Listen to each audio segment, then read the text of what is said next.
Discipline isn't about grinding yourself into the ground. It's about accepting a truth we don't often like to face, that the long-term rewards of small, consistent actions almost always outweigh the fleeting satisfaction of easy choices. And that truth, while obvious in hindsight, is the hardest thing to believe when you're staring at a decision no one will notice but you. Daily habits aren't glamorous. Nobody claps when you go to bed on time. No one throws a parade when you resist distraction, eat a home-cooked meal, or choose the harder task over the entertaining one. But habits compound, quietly, slowly, and then all at once. The gap between people who live with discipline and those who live by impulse doesn't look very wide day to day, but stretch that difference across years and the distance becomes unbridgeable. The strange thing is, discipline often looks like boredom. It's making the same choice again and again even when the initial motivation is gone. It's brushing your teeth even when you're tired, saving money even when you want the new gadget, reading the book instead of scrolling endlessly. These decisions feel small, almost meaningless, but they're building a foundation that either supports you or silently rots under your feet. One of the most misleading ideas in our culture is that great lives are built on dramatic moments. But greatness almost never comes from a single event. It comes from 1,000 invisible decisions made when no one is watching, with no immediate reward. That's discipline, that's habit, and that's where most people give up, because the payoff doesn't arrive on schedule. The mind plays tricks on us. It overvalues short-term comfort and undervalues long-term gain. That's why habits feel thankless in the beginning. You eat healthy for a week and nothing changes. You write for a month and no one reads. You invest for a year and your account barely grows, so people quit. They say it's not working. What they don't see is that all compounding works like this. The early efforts are never reflected immediately. Compounding is always invisible at first. Discipline isn't a talent, it's a muscle, and like any muscle, it doesn't grow when it's easy. It grows under resistance. When you don't feel like doing the thing, but you do it anyway, that's not just a win for today. That's a signal to your future self. It says, this is who I am now. And the more you live that identity, the more natural it becomes. Think of anyone who's reached a level you admire. They weren't born with better focus. They didn't wake up one day with unshakable willpower. They simply built habits that removed friction from the right choices and added friction to the wrong ones. They built systems that made their good decisions automatic. Discipline wasn't something they fought for every day. It became something they protected because they understood what it had given them. Here's what discipline really is: choosing what you want most over what you want now. That's not always obvious. What you want now is louder, more colorful, easier to access. What you want most is quiet, patient, hidden behind hundreds of tiny decisions that feel like they don't matter until they do. The beauty of discipline is that it eventually becomes freedom. Freedom from regret, freedom from chaos, freedom from needing motivation every single morning. Because when your habits are aligned with your values, you stop negotiating with yourself. You stop searching for permission. You just act. Daily habits are the votes we cast for the future we want. Most people don't realize they're voting. They believe their future is shaped by big goals or breakthrough opportunities. But the real shaping happens in the mundane, the alarm clock you obey, the words you choose not to say, the hour you dedicate to improving, even when no deadline exists. People think discipline limits their life. But the opposite is true. Without discipline, your potential stays hypothetical. Without habits, your dreams remain concepts instead of realities.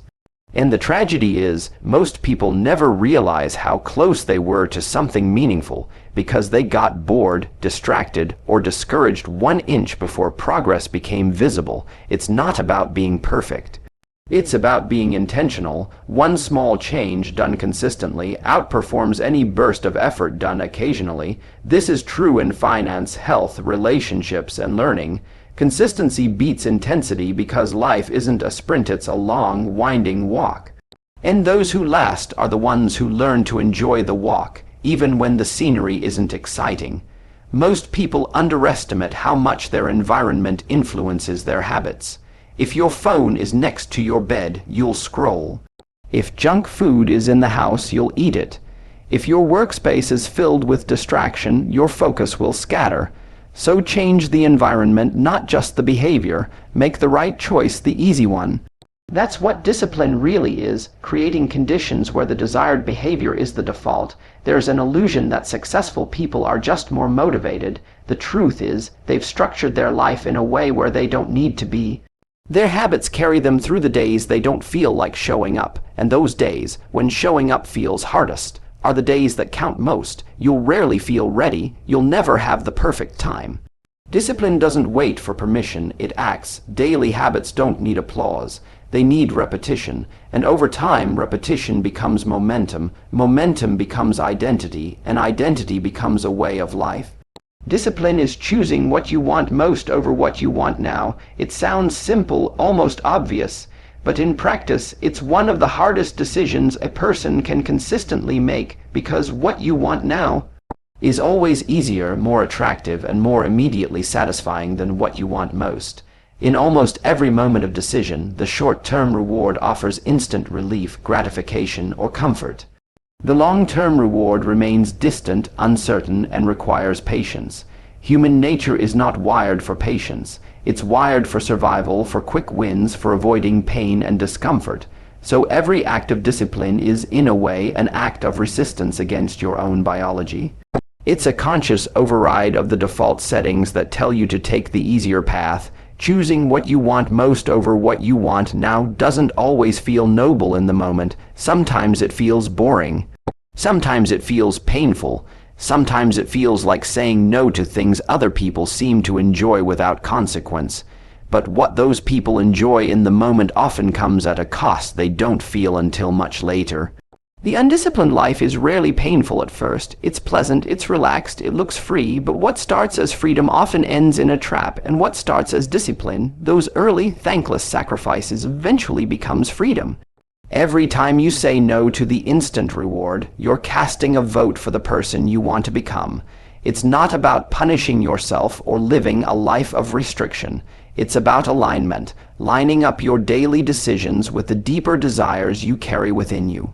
Everyone wants to be fit, focused, successful, respected, healthy, and free. But not everyone wants to say no to the cupcake, the party, the binge, the snooze button, or the distraction. So what we want most stays stuck in the theoretical, because what we want now keeps winning the vote. The challenge is that the brain is incredibly biased toward the present moment. If something makes you feel good right now, it must be good. That's how the brain thinks. It discounts future pain in favor of current pleasure. That's why saving money feels like a loss. That's why exercising when you're tired feels pointless. That's why writing one page of a book that won't be finished for a year feels like a waste. The brain doesn't show you the cumulative benefit. It only registers the immediate discomfort. So discipline is the willingness to ignore the signals your brain is sending in favor of the future you're committed to. What you want most almost never shouts, it waits, it's subtle, it shows up as a quiet conviction, not a craving. It looks like a vision that feels distant and hard to define. Meanwhile, what you want now is loud, it's everywhere, it's colorful, it has push notifications, advertisements, peer pressure, and dopamine hits attached to it. In that kind of environment, it takes conscious effort to keep your focus on what truly matters. Discipline is that effort, applied again and again, even when no one is watching and no results are visible. Most people believe they lack motivation when in fact they lack clarity. If you're not clear on what you want most, then what you want now will always win by default. Clarity is the foundation of discipline. If you don't know what future you're working toward, every present distraction becomes more appealing. But when you're deeply connected to your longer-term vision, the daily sacrifices begin to make sense.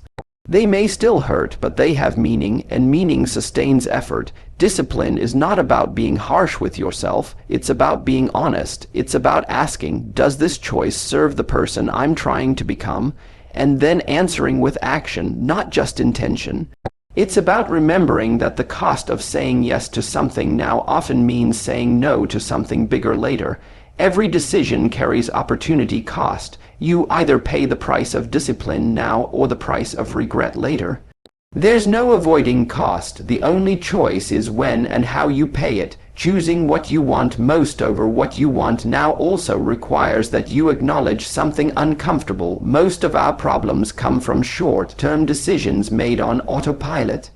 Not because we're bad people or lack intelligence, but because our environment is constantly nudging us toward comfort. The food is processed to hit our cravings. The entertainment is engineered to hijack our attention. The platforms are designed to keep us scrolling, not growing, so discipline often begins with awareness, recognizing the difference between designed impulse and deliberate choice. Over time, what you want most can become the default, if you practice enough. Habits form, identity shifts, momentum builds. But the early stages are the hardest, because your brain hasn't yet learned that delayed gratification is worth the wait. In the beginning, you have to remind yourself constantly why you're choosing the harder option. You have to anchor yourself in your future vision. You have to override the emotional pull of comfort. But each time you do, you're laying down a neural path that makes the next decision slightly easier. That's the compounding power of discipline. It grows stronger the more you use it. One of the most powerful ways to support this kind of discipline is to reduce the number of decisions you have to make. Decision fatigue is real. The more choices you face, the more likely you are to choose what you want now. So remove friction, build routines, automate the good choice. If you want to exercise every morning, lay your clothes out the night before. If you want to write every day, block the time on your calendar. If you want to eat healthier, don't bring junk food into the house. Make the right decision easy and the wrong decision hard. That's not just discipline, it's strategy. Discipline also thrives in identity. When you begin to see yourself as the kind of person who does hard things, the actions follow. You no longer ask yourself, "Do I feel like doing this today?" You simply act in alignment with who you believe you are. The deeper that belief becomes, the less internal resistance you face. The disciplined person isn't superhuman. They've just chosen their identity carefully and reinforced it through consistent action.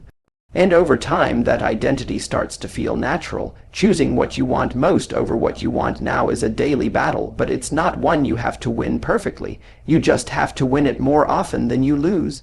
It's not about being flawless, it's about being persistent. One wrong decision doesn't undo your progress. What matters is the pattern over time. If you show up again and again, even after setbacks, you begin to trust yourself.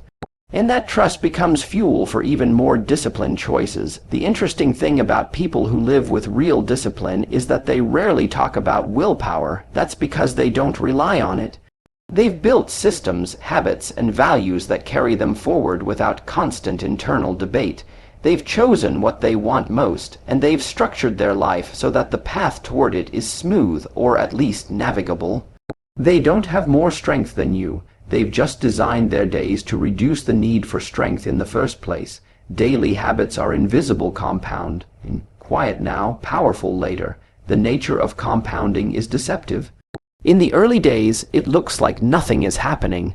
You show up, do the work, make the better choice, and see no measurable change. It feels like effort without reward, motion without progress. That's where most people give up. They assume the habit isn't working because the results aren't immediate, but that's not how compounding behaves. Whether it's in finance, fitness, skill, building, or character, the gains from repetition don't show up linearly. They accumulate slowly, quietly, and then suddenly all at once. The first steps of any habit feel like pushing a boulder uphill. There's friction, resistance, discomfort. You're building something from zero, and zero has no momentum.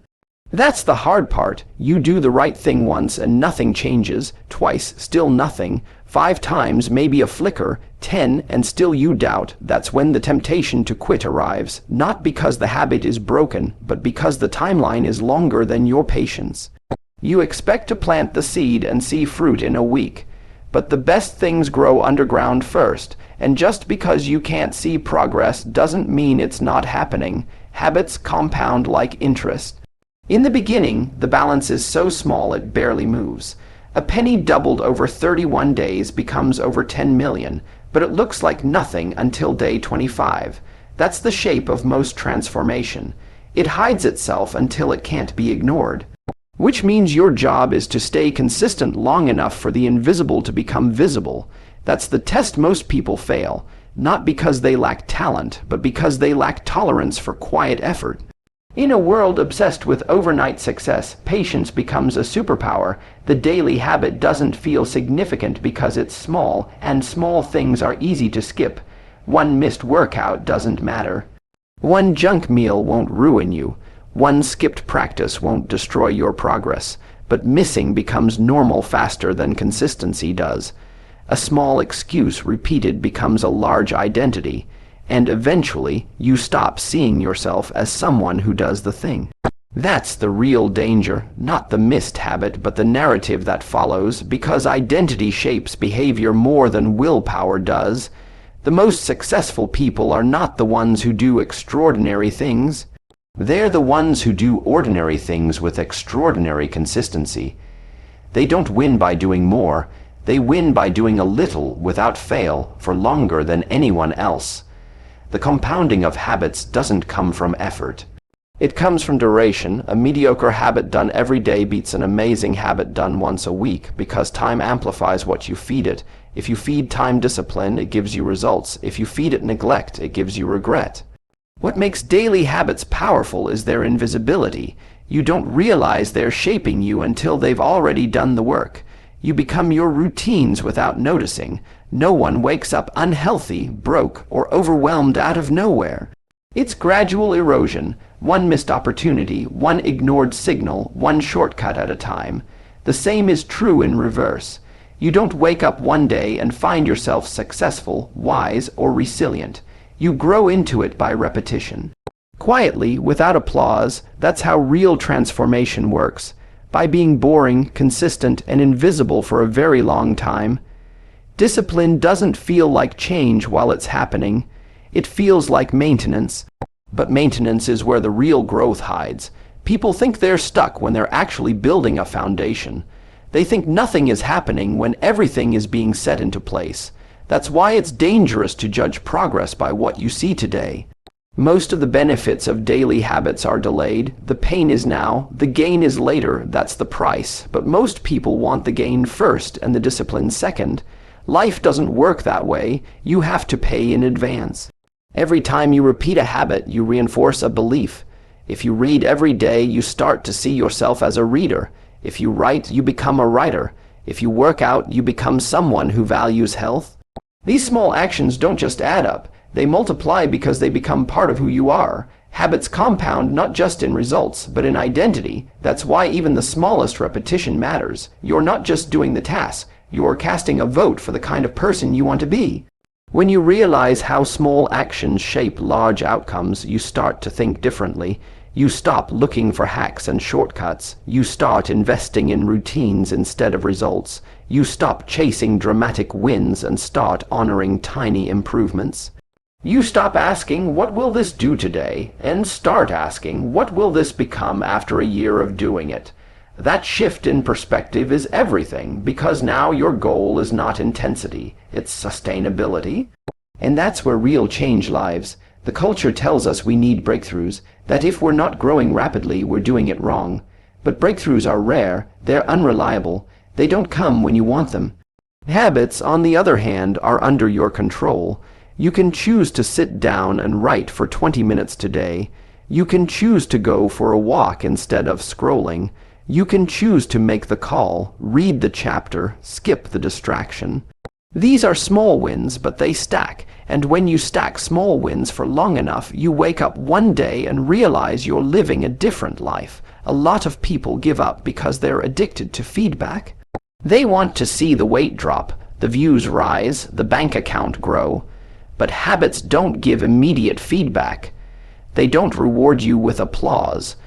They reward you with progress you don't notice until everyone else does. And that's hard, especially in a world that trains us to expect instant validation. But the people who can move in silence, who can keep showing up without needing recognition, are the ones who quietly outlast everyone else. There's no way around it. Most of the effort required for change will feel uneventful. You'll go to bed wondering if it mattered. You'll doubt whether one more repetition is worth it. You'll question whether you're wasting time. But those are the moments that define your trajectory, because showing up when it's boring is where the edge is created. Everyone shows up when it's exciting, very few show up when it's ordinary, but ordinary is where greatness starts. If you've ever wondered how people get so far ahead, it's not because they had better resources or more talent. It's because they learned to be okay with slow growth. They didn't panic when progress stalled. They didn't chase shiny distractions. They trusted the compound effect of daily effort, even when it didn't produce quick wins. And they allowed time to work for them, instead of constantly switching strategies and starting over. The great irony is that habits which feel like constraints actually create freedom. The person who builds the habit of saving has more financial options. The person who builds the habit of learning has more intellectual tools. The person who builds the habit of physical movement has more energy and strength. The initial cost of the habit is discipline. The long-term reward is autonomy. You get to move through life with more ease, not because life got easier, but because you got better. This is the paradox of daily habits. They feel too small to matter until they're too powerful to ignore. By the time most people notice your discipline, the hard part is already done. You've already been through the quiet, invisible phase where nothing made sense and nothing seemed to work. That's where the real work happens. In the silence, in the repetition, in the unglamorous choices that no one sees but you. Success isn't built in breakthroughs, but in boring consistency. The myth of the breakthrough is seductive. It suggests that all it takes is one bold move, one flash of brilliance, one lucky break to change everything. It's a comforting story because it gives people permission to wait, to sit idle until the perfect idea arrives or the right mood strikes. But real progress rarely announces itself with fireworks. It looks more like a person quietly doing the same thing day after day while no one's paying attention. Consistency is what happens when motivation disappears but commitment stays. When the novelty wears off and it's just you and the work, and the only reward is knowing you didn't quit. The people who succeed aren't the ones who felt inspired every day. They're the ones who showed up when they didn't. They wrote when the words felt dry. They trained when the energy was low. They saved money even when the goal felt far away, and they did it without applause, without excitement, and often without seeing any sign it was working. Boring is the honest reality of growth. It's writing page 39 when page 1 was thrilling and page 100 feels out of reach. It's doing push-ups in your bedroom when the gym isn't available. It's rereading the same lines in a book because mastery comes from depth, not speed. It's preparing healthy meals without a recipe or skipping dessert when no one would know otherwise. These choices don't feel powerful, but their repetition creates power, because while everyone else is waiting to feel inspired, you're moving forward. Slowly, quietly, but forward. There's a kind of resilience that's built through repetition. When you do something every day, no matter how you feel, you stop negotiating with yourself. You stop letting your emotions decide your actions. Instead, your actions begin to shape your emotions. You build trust in your own discipline, not because it's flashy or intense, but because it's steady. People overestimate the value of rare intensity and underestimate the value of daily reliability. But it's the reliable person who crosses the finish line, not the one who sprints once and collapses. Consistency is difficult because it doesn't give you fast results. It's not designed to excite you, it's designed to transform you. And transformation takes time. We've been conditioned to expect speed, faster shipping, instant results, quick dopamine, but some things refuse to be rushed. You can't microwave muscle, wisdom, or character. They demand time and tension. And consistency is the mechanism that keeps you on the path long enough for those invisible forces to work on you. The irony of breakthrough moments is that they often arrive when you least expect them, after a long period of consistent effort that felt like it was going nowhere. The person who writes every day suddenly publishes a piece that gets noticed. The person who practices for years suddenly has a performance that moves people. The investor who saves quietly for a decade wakes up to see compounding work its magic. The outside world calls it a breakthrough. But for the person who lived it, it was just another day of doing the work. Nothing magical, just persistent effort finally breaking the surface. We tend to romanticize the finish line and forget the training. But it's the daily grind that makes the result possible. There's no such thing as a six-pack without dozens of workouts. There's no best-selling book without hours of solitude. There's no meaningful relationship without hundreds of small acts of love, listening, and compromise. The highlight reel is built on the cutting room floor of repetition, and the people who get there don't complain about the boredom. They embrace it because they know it's a signal they're doing something meaningful. Consistency also teaches you humility. You stop thinking you're special for showing up, and you start realizing that everyone who's good at something once had to be bad at it. That everyone you admire has fought the same boredom, frustration, and doubt. And that the only difference between them and the rest is that they kept going when it stopped being fun. They didn't need to win every day, they just needed to not quit. When you commit to boring consistency, you start to see progress as a byproduct, not a goal. You focus less on outcome and more on process, and in doing so, you build something unshakable, a routine, a rhythm, a system that carries you through good days and bad. Systems are what survive when emotion fades. They take the thinking out of discipline. You don't decide whether to do it, you just do it, and over time that routine becomes part of who you are. There's a deceptive simplicity in doing the same thing every day. People mistake it for stagnation, but repetition with intention is growth. You're not doing the same thing. You're doing the same thing better. You're noticing nuance, refining technique, building resilience. That's the difference between routine and rut. A rut feels stuck. A routine builds strength, and strength is what carries you through when motivation goes missing. Inconsistency feels exciting at first. You chase new goals, jump between passions, start and stop whenever boredom hits, but inconsistency kills momentum. You keep resetting the clock. You never let the compounding work its magic. Meanwhile, the person who sticks to one thing, quietly, patiently, is building something real. Something stable, something that lasts. It's not sexy, but it works. The problem with waiting for breakthroughs is that you start believing your life is on pause until they arrive. You delay action, delay responsibility, delay growth. But the truth is, your life is happening now. The way you show up today is shaping your future, whether you feel it or not. The magic isn't waiting around the corner. It's embedded in today's small effort. And tomorrow's and the next days, there's no arrival point, just the next step, taken again and again. Most people never give themselves enough time to see what consistency can do. They try something for a few weeks, don't see change, and move on. They assume it doesn't work, but most things that work take longer than people expect. The payoff curve is flat, then steep. It's discouraging at first, but that's where faith in the process matters. Not blind hope. Faith built on seeing how compound effort has worked in other areas of life and trusting it can work again. The power of boring consistency is that it removes the need for brilliance. You don't have to be exceptional every day. You just have to not disappear. When you stack enough unremarkable days, something remarkable eventually happens, not because of a grand effort, but because of steady accumulation. The pile of effort gets so high that results become inevitable. You're not falling behind because you lack talent. You're falling behind because you keep restarting. You're not stuck because you're incapable. You're stuck because you're impatient. Consistency feels slow until it doesn't. And by the time it starts to work, you'll look back and realize that every boring day was building towards something meaningful. Every quiet repetition was setting the stage for results you didn't know were possible. Every simple habit was teaching you discipline that compounds in ways motivation never could. Structure beats motivation. Design your environment for discipline. Motivation is fleeting.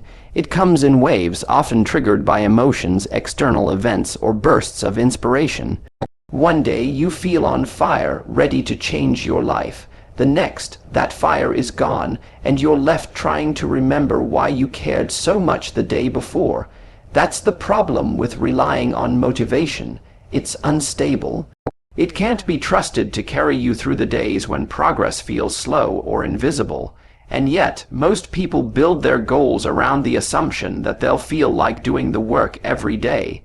They think discipline means fighting their way through resistance with willpower alone. But the truth is, disciplined people aren't stronger. They're just better prepared. They build structure into their life so the right actions happen by default. Environment is one of the most powerful yet underestimated forces shaping behavior. We like to believe we're in control of our choices, but most of the time we're reacting to the space around us. If your phone is next to your bed, you'll reach for it first thing in the morning. If there's junk food on the counter, you'll eat it. If your workspace is cluttered, your mind will mirror that clutter. These aren't signs of weakness.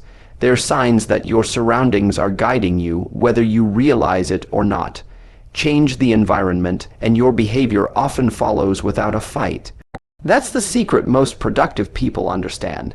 They don't depend on motivation. They make the right choice the easy choice. Creating structure means removing as many unnecessary decisions as possible. Decision fatigue is real. The more options you have to evaluate each day, the more likely you are to default to comfort and convenience. When every day requires you to decide whether to exercise, write, eat well, or focus, you burn valuable mental energy before the real work even begins. But when those actions are scheduled, automated, and tied to specific triggers in your environment, they become part of the rhythm of your life. You don't think about brushing your teeth, you just do it. The same can happen with any discipline if the structure is clear and consistent. Time is one of the most important structural elements you can control. If something matters, give it a fixed place on your calendar. Don't say, "I'll do it later." Later becomes never. Discipline lives in specificity. Saying, "I'll read for 30 minutes at 8 p.m. every night" creates a much stronger habit than saying, "I want to read more." Vagueness is the enemy of execution. Structure turns vague intentions into concrete habits, and once a habit has a home in your schedule, it begins to take root. Physical space matters just as much. A well-organized environment supports focused work. A kitchen arranged with healthy food options makes better eating easier. A bedroom free of screens improves sleep. You don't need perfect conditions, just intentional ones. Structure is not about perfection. It's about alignment. Does your environment support the behavior you say you value, or does it sabotage it? That question reveals more about your future than your goals ever will, because your surroundings are always shaping you. The only question is whether they're shaping you on purpose or by accident. Designing your environment also means creating friction for the behaviors you want to avoid. If you want to stop spending hours on social media, delete the app from your phone. If you want to stop watching late night TV, unplug the device or move it out of your room. Friction slows you down, it gives you space to think, and sometimes that small delay is all you need to make a better choice. Structure is not just about making good habits easier, it's about making bad habits harder. One of the most powerful structural tools is accountability. When you share your goals with someone you trust and they agree to check in with you regularly, your follow-through improves. Not because you fear punishment, but because you value your word. Social accountability creates structure that keeps you grounded when your motivation wavers. It reminds you that discipline isn't just a private commitment. It's part of how you show up in the world. Routine is another form of structure that beats motivation. A routine is a set of cues and actions that remove the need for decision-making. The morning you wake up and go for a walk without even thinking about it, that's routine doing its job. The evening you sit down to write because it's simply what you do at that time, that's structure carrying you forward. Routines don't need to be elaborate. They just need to be repeatable, and once they're built, they become the silent engine behind all your progress. Structure also means managing energy, not just time. If you're trying to do your most demanding work during your lowest energy hours, you're setting yourself up for failure. Pay attention to when you feel sharpest, and schedule your most important work during those windows. Protect that time like it matters, because it does. Energy is limited. If your structure doesn't respect that, you'll keep burning out and wondering why you can't stay consistent. Designing your day around your natural rhythms isn't a luxury, it's a strategy for sustainability. Another often overlooked part of structure is recovery. Discipline isn't about pushing yourself constantly, it's about knowing when to stop. If your life has no rest built into it, the system will eventually fail. Recovery is part of the structure. Scheduled breaks, downtime, sleep, time away from screens, moments of quiet. They all restore your capacity to focus, create, and perform. Without them, even the most disciplined person will crumble. Sustainability isn't soft, it's smart. If you want to stay consistent for years, your structure must include renewal. The beauty of structure is that it eventually becomes invisible. What feels forced at first, scheduling your time, rearranging your environment, planning your routines, soon becomes effortless. You no longer think about how you're staying on track, you just are. That's the goal of structure, not to control your life, but to free your mind from the constant noise of should I or shouldn't I. The fewer decisions you have to make, the more energy you have for doing the work that matters.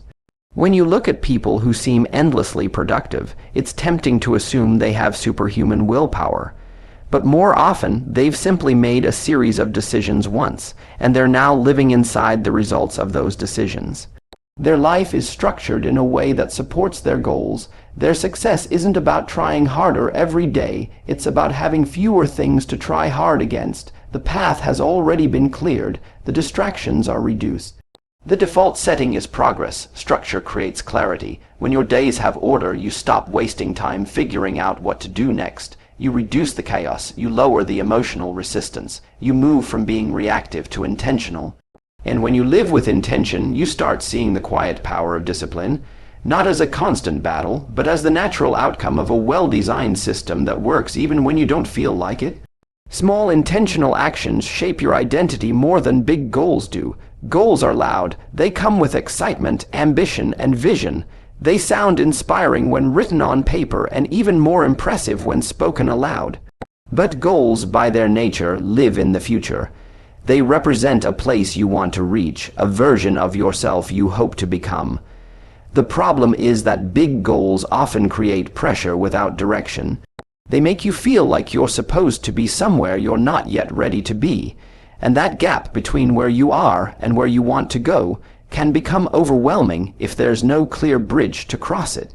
That's where small intentional actions come in. They are the bridge. They bring the future into the present. They allow you to become the person who achieves the goal. One choice at a time, every action you take is a vote for the kind of person you want to become. That idea carries more power than most people realize. When you show up and write one page, you're voting to become a writer. When you walk instead of scroll, you're voting for the identity of someone who values their health. When you speak calmly instead of reacting in anger, you're reinforcing the identity of someone who is in control. These moments may feel tiny and forgettable, but they're not. They are the materials from which your character is built. You don't become disciplined, patient, or confident overnight. You become those things in micro moments that no one sees. The problem with fixating on big goals is that they encourage an all or nothing mindset. You either succeed completely or you fail. But success in real life is rarely that binary. It's messy, uneven, full of false starts and quiet progress. When you measure yourself only against the final destination, it's easy to overlook the value of the small steps you're taking. You might dismiss a 10-minute workout because it's not an hour. You might feel like a failure for reading 5 pages instead of 50. But over time, those 10 minutes and those 5 pages compound. Not just in outcome, but in who you start to believe you are. Your brain builds identity through experience. It watches what you do and then writes the story that fits those actions. If you show up with integrity, even in small ways, you start seeing yourself as someone reliable. If you practice even when no one is watching, you begin to believe in your own discipline. Confidence doesn't come from telling yourself you're great. It comes from evidence, and small intentional actions provide that evidence daily. They tell your mind, this is who I am now. And the more times you send that signal, the deeper it sinks in. Most people think change starts with belief, but more often, belief follows behavior. You don't need to fully believe in your ability to become a writer to sit down and write today. You don't need to feel like a healthy person to choose a better meal. The action comes first, the feeling catches up. That's why starting small matters. It bypasses the need for confidence and motivation. It allows you to act your way into belief instead of waiting for belief to show up on its own. The compound effect of small actions is not always visible, especially in the early stages. You won't see major transformation after 1 week of better habits. But that's not the point. The point is that you're becoming the kind of person who acts intentionally, and that identity, once established, becomes a powerful force. It starts guiding your decisions without requiring so much effort. The right actions become natural because they're aligned with who you believe you are, and identity, aligned behavior, is far more sustainable than goal-driven behavior. Goals often live in the future tense. I will be successful, I will get in shape, I will finish the book. Small intentional actions bring those statements into the present. I am working on something important. I am taking care of my health. I am showing up today. That shift from future to present is what gives actions their identity, shaping power, because when you live in the present tense, you begin to act with purpose now instead of waiting for the perfect moment that never arrives. Many people underestimate the power of just starting. They think they need a full plan, a perfect schedule, or a deep sense of readiness, but clarity often comes from movement. Once you begin, even in a small, imperfect way, you start learning what works. You discover what you care about, you build momentum. The hardest part of any habit is the beginning, and once you start, you remove the mental barrier that says, I'm not the kind of person who does this. Every time you act, you're rewriting that sentence. Your identity is not fixed. It's constantly evolving based on the choices you make. Every day, you get the opportunity to nudge it in a direction that aligns with your values. The danger is in thinking that big gestures are the only way to create meaningful change. That belief leads to bursts of effort followed by burnout. But when you understand the power of small intentional actions, you stop chasing intensity and start focusing on consistency. You learn that success is not something you hit, it's something you practice. Small actions are also easier to recover from. If you miss a day, you don't feel like you've ruined everything, you just return to the habit. You get back on track because the action is manageable. You don't need to summon massive energy to restart. That makes it more likely you'll stick with it over the long term. And long-term consistency is what truly shapes identity. Think about the traits you admire in others. Discipline, courage, generosity, focus. None of these are the result of one-time efforts. They're the result of countless small decisions made over years. A disciplined person isn't someone who does something hard once. They're someone who's built the habit of doing hard things even when no one's watching. A generous person isn't someone who gives once in a big way. They're someone who gives regularly in small, meaningful ways. Identity is built in repetition, not in headlines. Even failure looks different through the lens of intentional action. When your focus is on becoming rather than achieving, failure becomes feedback, not defeat. You can miss a target and still be proud of who you're becoming in the process. That mindset creates resilience. It keeps you grounded. It allows you to navigate setbacks without losing your sense of progress. Because the measure of success is no longer limited to external milestones, it's reflected in your internal growth. Small actions also teach you to appreciate the process. When you're not obsessed with arriving, you start paying attention to how you're traveling. You notice your habits, your tendencies, your patterns. You learn more about yourself. That self-awareness becomes another layer of identity. You're not just building skills. You're building insight, patience, self-respect. In the end, goals are useful. They provide direction, but they are not the engine. Small intentional actions are the engine. They are the practice ground for every value you say you hold. They are the evidence that shapes how you see yourself. And how you see yourself determines how you move through the world. The person who shows up every day in small ways is not just building habits. They are becoming someone new, one quiet decision at a time.